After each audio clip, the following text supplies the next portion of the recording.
Dave, great catching up with you. Thanks for taking your time out of your day. Yeah, likewise, Sean. And sorry, it's not in a sort of wilder place, but it's pretty wild considering where it is. It's okay. Yeah, Um, I think more importantly, it's what we anticipate to go to as opposed to where we are at the moment. And I think perfect. that's more important for people who want to explore Africa and get a feeling of what it's all about. Because a lot of people are also there's a bit of trepidation when they start planning their itinerary, when they start doing things.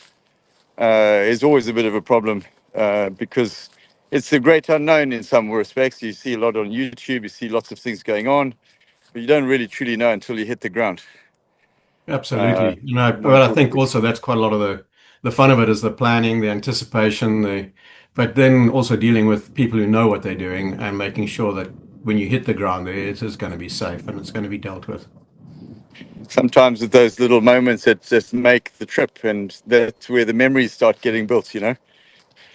With pretty much everything that can bite you and chase you, living right on your doorstep. I think that's makes for an interesting life, really, in so many ways. Yeah. I mean, they say here in Australia, everything wants to eat you as well, but I It's think it's pretty nah. much everywhere, eh? Well, I don't know. I mean, I've been chased by a brown snake before, but once you sort of stand still, they don't move. They just go past you. I think the So same with most brown. animals. They're really, really not out there to get you. They don't want to. They No, just when unless you, it's a unless unintentionally it's a come across miserable them. old buffalo. Unless it's a miserable old buffalo, and Sure. not everyone has the time to go for a long walk. Uh, Although walking is such an important part of the experience, I think, in Africa, even if it's a short walk around the camp or just a sort of orienteering walk to learn a little bit about the sort of the fauna and flora in the immediate vicinity of a lodge or whatever the case may be, Yeah, even walking from one absolutely. tent to the last tent is always a good thing because you might find a chameleon, you might find a, you know, A one of millipede or these. something like that. Yeah. Tracks in the Yeah, it is. grass. Yeah. Now you Um, grew up in Botswana, didn't you? yeah. I grew up there, spent most of my formative years there, and grew up on a big cattle farm on the border of Botswana and South Africa. And your nearest neighbors is about 20 k's away. So we had to walk to the little shop where my dad had a little trading store, which you had to drive to, but there was a little petrol station down towards Sherwood, and if you wanted something, you'd have to walk down there. By the time you get there, you lost interest in what you wanted anyway. So, but it was a good upbringing. It was fishing in the Limpopo River, very healthy outdoor life. There was no such thing as a supermarket. We didn't have stuff like that. What we had, we made. Sure. If you wanted rusks, you made them. If you wanted a biscuit, you made it. If you or you didn't have it, and we waited for the post. If we wanted to get a National Geographic or something, it came in the post. And Which wasn't every day. Yeah. no, once every blue moon. Yeah. And but the thing is, you looked forward to things. There was excitement. We had a generator. We had electricity for 2 hours a day. We had a party line telephone. Well, it Now, was a way Botswana's of always life. been considered one of the safest countries, but that's normally in terms of, the people and so on. They're a very peaceful people and easygoing. Yeah. Look, I mean, any city is going to have its share of petty crime. Yeah, So it's the way it is. So if you be a very peaceful country, Botswana, like Namibia, like Tanzania, very peaceful people. And I think we have so much, but in the so-called civilized world, but we also have so little. And I think a lot of people that come to Africa through yourself or coming and traveling, they start realizing that wow, this is it. This is what life's all about. It's about living the moment. It's about being in the moment. The thing is that when you build precocial, you're looking for other things in life, and you're looking for answers that maybe teachers can't give you. And I think the only place for me was always the bush. I mean, I went on to do other things and worked in other environments, but the bush always called me back and made me realize that that's what it is. And I've been 33 years now working in some form of the bush, 25 years as a guide. And so it's just different. And a lot of people say, well, it's all about the knowledge of the bush. It's not necessarily the knowledge of the bush. It's just the appreciation of the people that you're sharing the bush with and being that ambassador and being someone that can connect seamlessly with the community as well as their wildlife and being able to interpret that to a wonderful public that's coming as your guest on safari. I think that's the most important thing. I think for me, that's what makes me wake up every morning wanting to do the same thing every morning. Well, and I think we just got to look after it to the best that we can, and that's as much as we can do. You know, nature has to have a value, unfortunately, and the value is tourism. I saw one person who put that article out recently about all the, the stopping of the wildebeest crossing and the over tourism and stuff, and saying how safaris are ruined and you can't have a wild experience. And I just thought, what places in Africa where you can go and still Yeah. have amazing wildlife experiences and barely see a vehicle if you see any vehicles. Places like Samburu and Tsavo, although Tsavo is becoming a bit more touristic now, it's a beautiful destination. Yeah. Places like that, they still don't have a massive amount of tourists going through. So, Elephant population is booming. I mean, we have the same situation now in Madikwe, for instance, where the carrying capacity of elephants in Madikwe is 600, and they're sitting on around 1,600 right now. I mean, but having said that, Madikwe is an absolutely wonderful destination for first timers coming to Africa because it's got everything.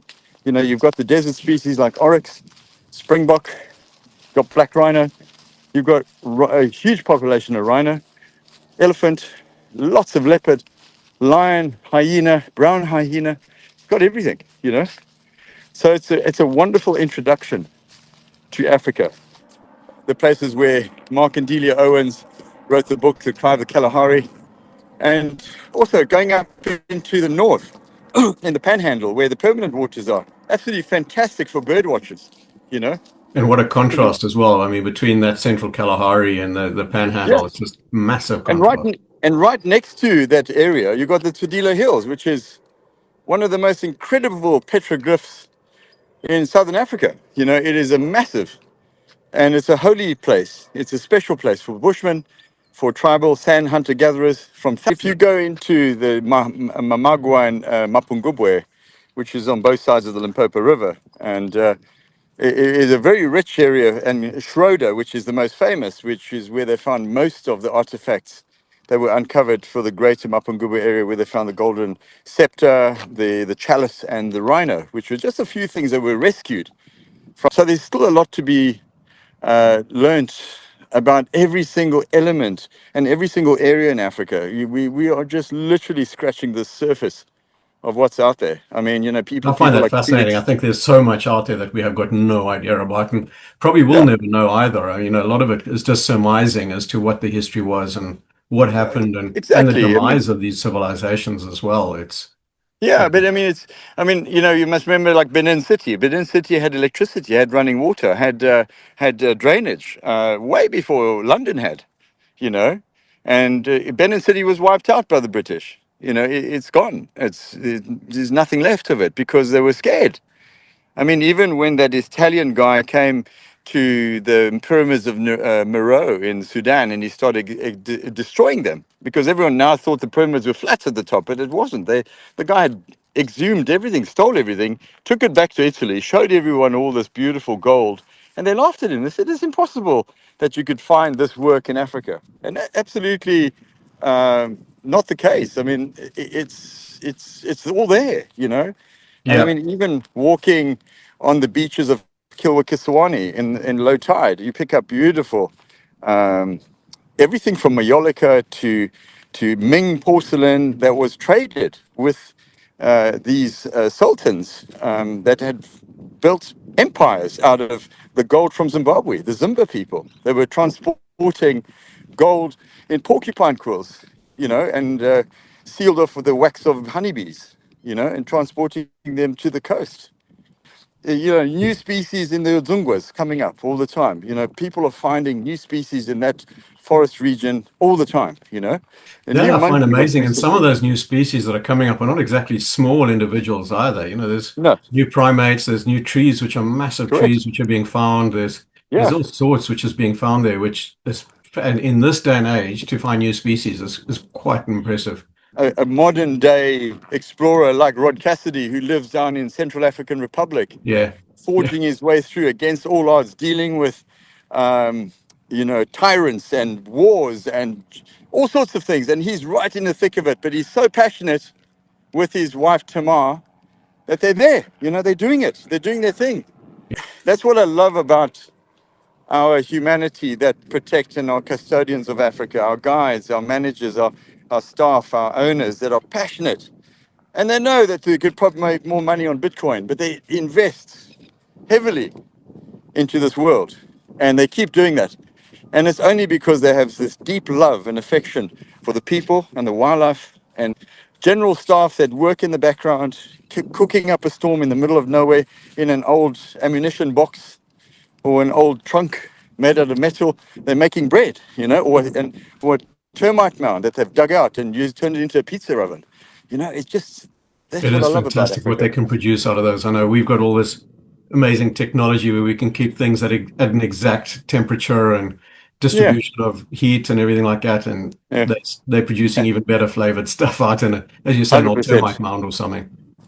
That's the beauty about Africa is just you think you know something, but actually you really don't nothing. I mean, it's just, Nah.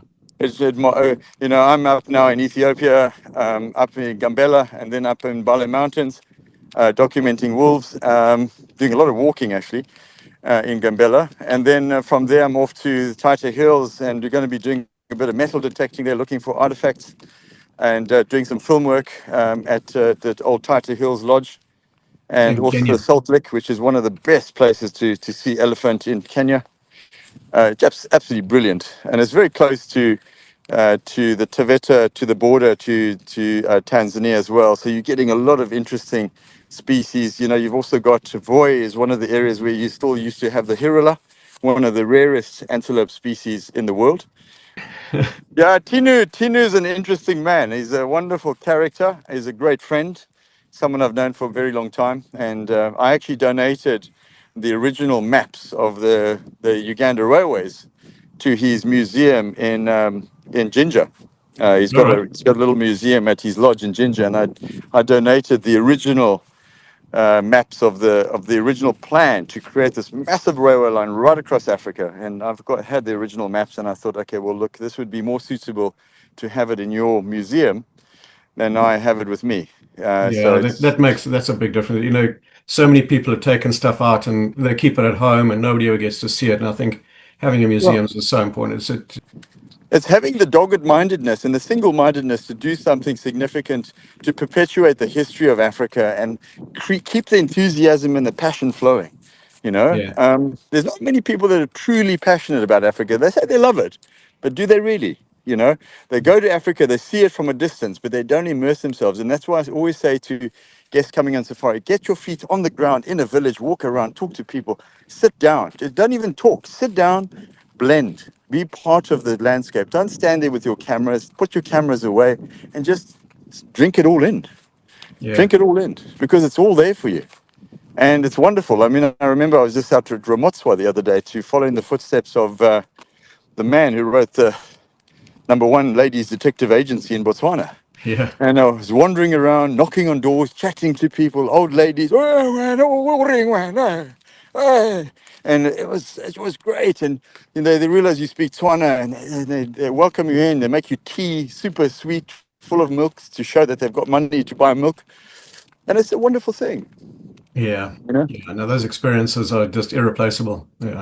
Yeah, that's what it's about. It's about connecting. The day that we start just looking on AI and all this nonsense, we're going to lose ourselves. And Africa is the only place we can truly, truly find yourself. Truly. Because every single person that is investing in Africa to protect the wildlife, it's a win. Every single person that comes to Africa is helping to keep it going, to feed the people that are out there. And yeah. that's what it is. We can't judge. We can't say one person is doing something wrong. I actually made me think of Will Smith's quote of, "It feels like God visits everywhere else, but he lives in Africa." I was with a seer the other day. I was in near Polokwane.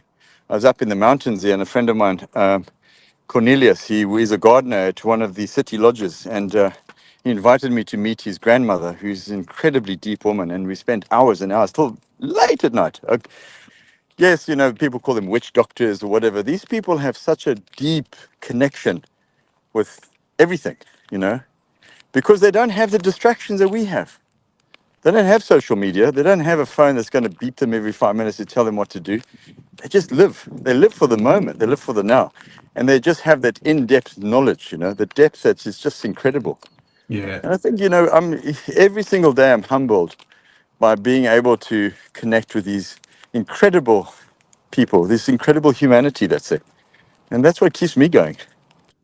But what I love is when you got a guide cooking for you, and on a fire, you got that fire going, you're making fire, you got the big old blackened kettle there, and that's been, made out of copper, and it's been there forever, and you're making a nice mixture of kedgeree and sauteed potatoes and mushrooms and tomato gravy and, homemade bread, and man, there's nothing like it.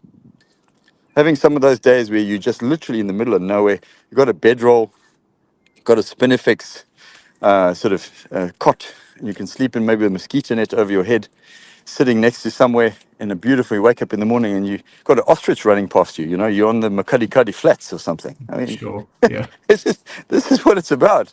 I remember once I was sleeping on the ground, and in the middle of the night, I was like, you know, the- and I look up here, and I've just seen feet, and I'm surrounded by a whole herd of elephant, and I'm sort of at least 100 meters from the water hole, but they were all around me, and you wouldn't touch me, hey? They just had so much respect. They left me there to lie. They knew that I wasn't going to harm them, and I was just sleeping literally on my little Spinifex cot with a sleeping bag, and I just loved it, and it was magic. I just lay Yeah. there and just drank it Having all in. that with the elephants just walking past, and you're right, they don't want to interfere. They're just No, quietly going about their business. They know you're there. They can smell you. They can pick you up, and yeah, they've even been known to step over your guy ropes, and they don't knock them out. I mean, they could so no. easily. It's, You just be prepared for it. At Tarangire, down by Oliver's, that side, there's always a lot yeah. more tsetse fly When that you go side by Oliver's. south in Tarangire, there's always it's massive. There's some amazing stuff down there. That's where you start getting the gerenuk and so on as well, but Yeah, and the yeah. hemsbok and And as soon as you get to the swamp there, it starts changing, and it's beautiful. I mean, that's where you got to go when you go to Tarangire anyway. You got to no, just that's head we try and straight to always the make swamp. it down and camp down that side because it's Yeah, just more out of the way and you're getting away from all the day trippers and so on. And yeah. And I mean, you go to the little picnic spot there and you find out that the lions have taken it over. It's like quite normal, you know. yeah, there's an There's amazing female leopard down there at the moment. She's just so relaxed, it's unreal. you She should hangs see out seeing it more in the evening or early morning. anytime. Yeah, last time Oh, we were down nice.